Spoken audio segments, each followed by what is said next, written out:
So this is a mistake that has been vexing me for a very long time, and I even see pros making this mistake.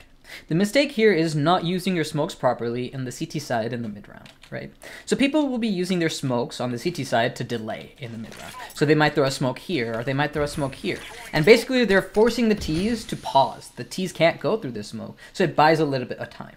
You might be using the smoke to set up a rotate. So basically you throw the smoke because you know it's going to be a B execute and you want your rotate to get there in time. Or maybe you're using the smoke to actually just get into a reposition and get into a better setup that will destroy the Ts when they do a particular execute. All those reasons of using the smoke is fine. The mistake I see people making is that they use two smokes at the same time.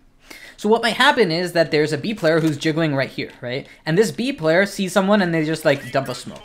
But at the same time, in the span of like 5 seconds before or after, maybe there's a teammate brackets and he feels a little bit of pressure and he also throws his smoke.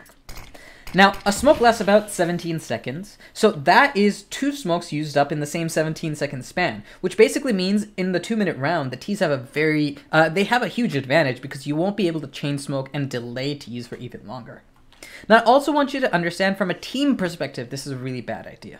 The reason this is a bad idea is you're not actually using smokes to just delay the Ts. You're actually using it to decide where the Ts go and where your defense is. So for example, if there are 3 CTs who are playing on B, you don't want to throw a smoke here on the choke point and delay the Ts. Because the Ts, they might see that smoke and then just decide, let's go A, B is smoked off, right? So you actually kind of want to welcome them, and when they commit is when you want to be dumping the util on them.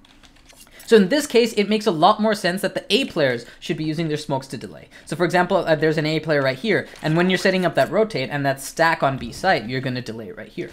An example of which I see teams doing this quite wrong is that you might have a bracket set up on CT side. The Ts apply a little bit of pressure, so you either use some counter smokes, and at the same time, the apps player also dumps their Molotov.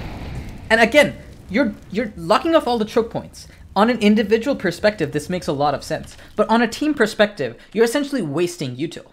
Because what you can actually be thinking of is, when you use this smoke, you have one less choke point to worry about on the whole map. Which means, if you're 5 people and there are 5 choke points, whenever you use one smoke, you only have 4 choke points to worry about. So you don't need extra util to hold those choke points, you just need to reposition and hold the right angles.